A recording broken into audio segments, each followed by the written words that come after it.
Hi students, welcome to video lecture series. Here I am back with a new video lecture. You know me, that is Muhammad Usman Khan. So as usual, we'll start our video lecture with a very beautiful quote here. So you can see here, you can observe the picture over here. It is showing an apron and stethoscope. So it is most expensive jewelry and clothes, for it costs you your youth also. The other jewelry which is made up of gold, diamond, whatever it may be, you can buy it with whatever wealth you have.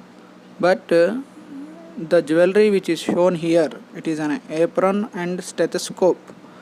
So it costs you your youth to get that on your body. If you want to wear a stethoscope and an apron, so you should spend your youth also. The topics to be covered in this lecture are digestive glands. Mainly among the digestive glands, we will go with pancreas, liver and gallbladder and their functions. Here you can see a beautiful diagram which is showing the route of the bile juice. So bile juice, when it is secreted, it temporarily goes into the gallbladder, it stores there, and from the gallbladder it is again released into the duodenum. You can see how it is reached the pathway, and the acid chyme from the stomach is also entering into the duodenum, and pancreatic juice is also releasing into the duodenum, and small intestine, intestinal glands of small intestine are also releasing intestinal juices into the duodenum. So this is all for proper digestion of our food.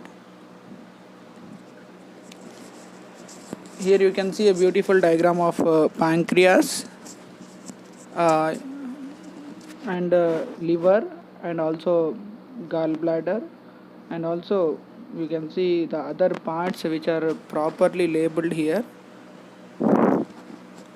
So here is a pancreas, this is a pancreas, and you can see a duct running inside the pancreas. That is here is a duct running, that is nothing but pancreatic duct, which is also called duct of Wirsung.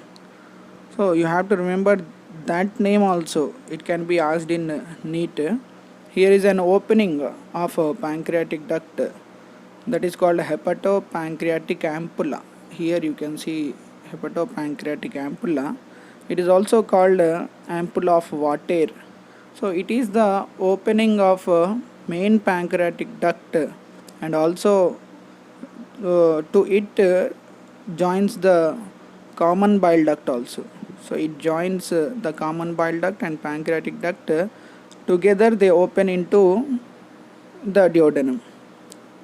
And there is an accessory duct that is called the duct of Santorini. You can remember, you should also remember this. This is the accessory pancreatic duct.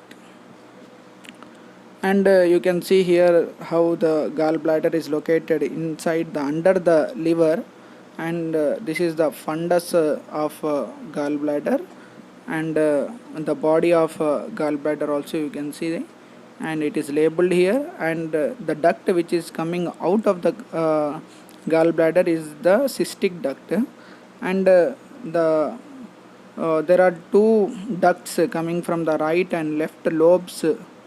You can see this is another duct, and this is another duct which is coming from right and left hepatic lobes, the lobes of liver. They are joining and becoming a common hepatic duct here.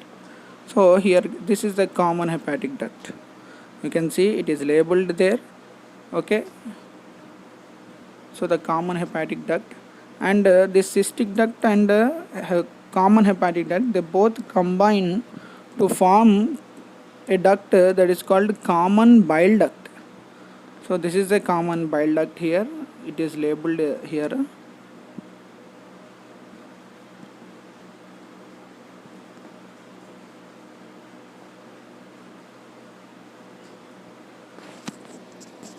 Okay, pancreas. So the pancreas is about 12 to 15 centimeters long, 2.5 centimeters thick, lies posterior to the greater curvature of the stomach. So below the stomach, these pancreas are located. When you remove the stomach, then you can see the pancreas underneath it, under the stomach. The pancreas consists of a head, a body, and a tail, and is usually connected to the duodenum by two ducts. You can see in the diagram also we have seen that there is an accessory duct which is coming from the pancreas. Here you can see the accessory duct. Here you can see accessory duct and also hepatopancreatic ampulla or pancreatic duct of Wirsung and duct of Santorini. So these are the two ducts which are coming from the pancreas. The head is expanded portion of the organ near the curve of the duodenum. Here this is the head. You can see this. This is the head of the pancreas, and superior to and to the left of the head are the central body and tapering tail. So this is the central body and this is the tapering tail.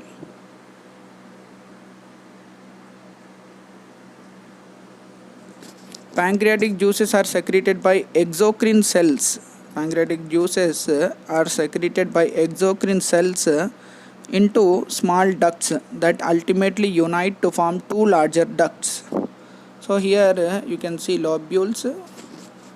These lobules, in these lobules there are exocrine cells. These exocrine cells they secrete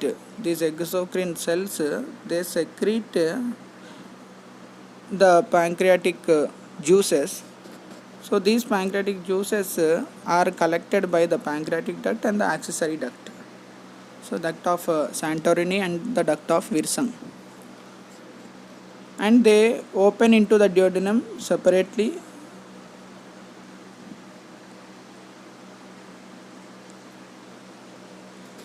Pancreatic duct joins the common bile duct from the liver and gallbladder and enters the duodenum as a dilated common duct called the hepatopancreatic ampulla. That is also called ampulla of Vater. You can see that. So this is called ampulla of Vater here. Here it is joining the common bile duct. This is in green color. You can see the thing coming from the, this is the in green color, that is common bile duct, and this is the pancreatic duct, main pancreatic duct. So duct of Wirsung. They both join here and they become hepatopancreatic ampulla. Okay, the bulged portion, and they open with the help of a sphincter, hepatopancreatic ampulla. Here there is a sphincter that controls the pancreatic juices, that is nothing but a sphincter of Oddi. It opens on an elevation of the duodenal mucosa known as major duodenal papilla. So here it opens. The passage of pancreatic juice and bile through the hepatopancreatic ampulla into the small intestine is regulated by a mass of smooth muscle known as sphincter of the hepatopancreatic ampulla. It is also called sphincter of Oddi. So accessory duct of Santorini leads from the pancreas and empties into the duodenum about 2.5 centimeters superior to the hepatopancreatic ampulla. So here we can see in the other diagram, we have seen that this is the opening here. Here is another opening.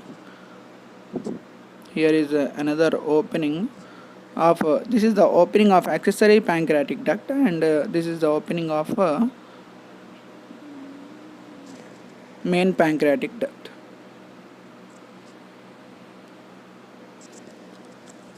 So histology of pancreas. The pancreas is made up of small clusters of glandular epithelial cells. About 99% of the clusters are called acini, constitute the exocrine portion of the organ. The cells within acini secrete a mixture of fluid and digestive enzymes called pancreatic juice. So here this is the NCERT diagram. This figure is This picture is taken from NCERT textbook. You have to remember all NCERT diagrams.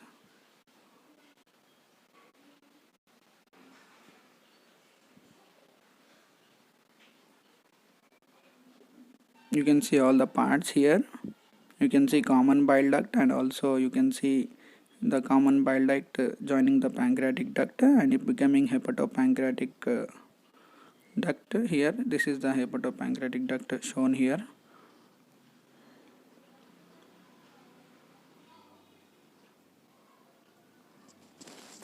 The remaining 1% of the clusters called pancreatic islets, nothing but they are the islets of Langerhans. This is very important point. Islets of Langerhans form the endocrine portion of the pancreas. As you know that pancreas are the mixed glands, and they do both the works as the exocrine and endocrine gland. It is a mixed gland. Only 1% of the clusters present in the pancreas, they function as a endocrine portion of the pancreas, and remaining 99% is the exocrine portion.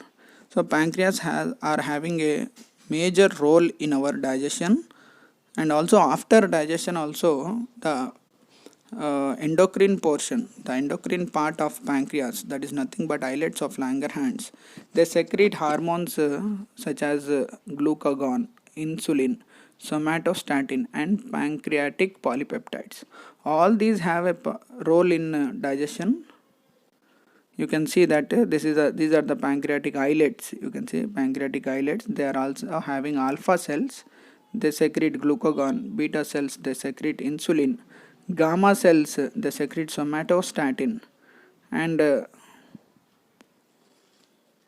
pancreatic polypeptides, and also E cells they secrete ghrelin.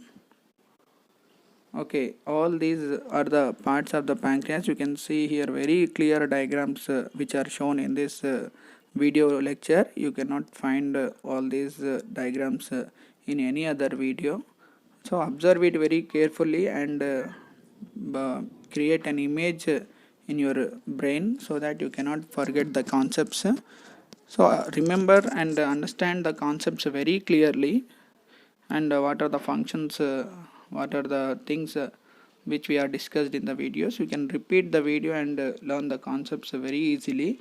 These video lectures, what is the major help and the advantage of this video lectures is that you can repeat the video lecture how many times you want, that many times you can repeat it and remember all the words which are said in the video lecture. You can remember the words, the voice, and also all the figures you can remember. As many times as you want, you can repeat the video lecture and understand the concepts very clearly. Okay, now we'll discuss the liver. The liver is the heaviest gland of the body, weighing about 1.4 kg in an average adult. Of all the organs of the body, it is second only to the skin in size. The liver is inferior to the diaphragm and occupies most of the right hypochondriac and part of the epigastric regions of the abdominopelvic cavity. The liver is almost completely covered by visceral peritoneum and is completely covered by a dense irregular connective tissue that lies deep to the peritoneum. The liver is divided into two principal lobes. You can see the lobes here. This is the right lobe, this is a bigger lobe, and this is the left lobe. By the falciform ligament, a fold of the mesentery. Okay, you can see it is these lobes are separated by a falciform ligament. Although the right lobe is considered by many anatomists to include an inferior quadrate lobe and a posterior caudate lobe, based on internal morphology, the quadrate and caudate lobes more appropriately belong to the left lobe.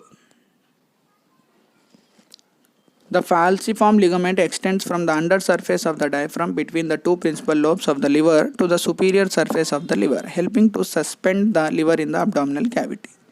Okay, so these falciform ligament is extended in the liver. it helps to suspend the liver in the abdominal cavity. In the free border of the falciform ligament is the ligamentum teres, round ligament, a remnant of the umbilical vein of the fetus. This fibrous cord extends from the liver to the umbilicus. Liver is covered by Glison's capsule. Glison's capsule is also present in liver. The parts of the gallbladder include the broad fundus, which projects inferiorly beyond the inferior border of the liver, the body, the central portion, and the neck, the tapered portion also. The gallbladder is a pear-shaped sac that is located in a depression of the posterior surface of the liver. It is 7 to 10 centimeters long and typically hangs from the anterior inferior margin of the liver. Okay, you can see the liver secretes bile continuously, roughly 1 liter per day. Okay, you can see here. As it remains in the gallbladder, bile becomes more concentrated. So whatever the bile which is secreted from the liver, it enters into the gallbladder, and from the gallbladder the release of CCK, cholecystokinin, by the duodenum triggers dilation on the hepatopancreatic sphincter and contraction of the gallbladder. Okay, you can see this ejects bile into the duodenum through the duodenal ampulla. So the release of the CCK, that is cholecystokinin, by the duodenum triggers dilation of the hepatopancreatic sphincter. So this sphincter which stops the pancreatic juices and bile juices. So this who is triggering it, that is the concentration of CCK, cholecystokinin. Okay, next, in the lumen of the digestive tract, bile salts break the lipid droplets apart by emulsification. You can see very clear diagram showing the internal structure, histology of liver here. So this is a lobule, hepatocyte. You can see all the how the hepatocytes are arranged. There is a central vein here, hepatic sinusoids. All the liver cells, hepatocytes, they release the bile into this hepatic sinusoids, and these are collected in the hepatic. They are collected in the ducts here. Hepatic ducts, they become common. Here you can see bile canaliculi, you can see, and here there is a duct running. Here you can see the duct which is collecting the bile from the cells, hepatic cells, and it is becoming a bile duct here. All the hepatocytes are arranged. How the hepatocytes are arranged, you can see. These are the hepatic sinusoids, and hepatic sinusoids are going to open into hepatic vein, and these hepatic veins are all going to open into central vein. So we will study about the liver in the endocrine chapter very well, but here, as it is playing a major role in digestion, we have discussed a little bit about liver. So in this video we have covered the 3 topics: pancreas, liver, and gallbladder. So hope you understand all the concepts very clearly. If you have any doubt, you are free to contact me on my number, which is given in the beginning of this video, through text, WhatsApp, or whatever source you have. You can text me, you can contact me, or you can call me to clear all your doubts. So we'll go with the next lecture. In the next lecture, we'll discuss the remaining topics of digestion and absorption. We'll try to complete the video lectures of digestion and absorption as soon as possible. But I hope you are understanding the concepts very clear. The concepts are being made here very clear. So understand the concepts very clearly and make a notes of it. Okay, until then, bye.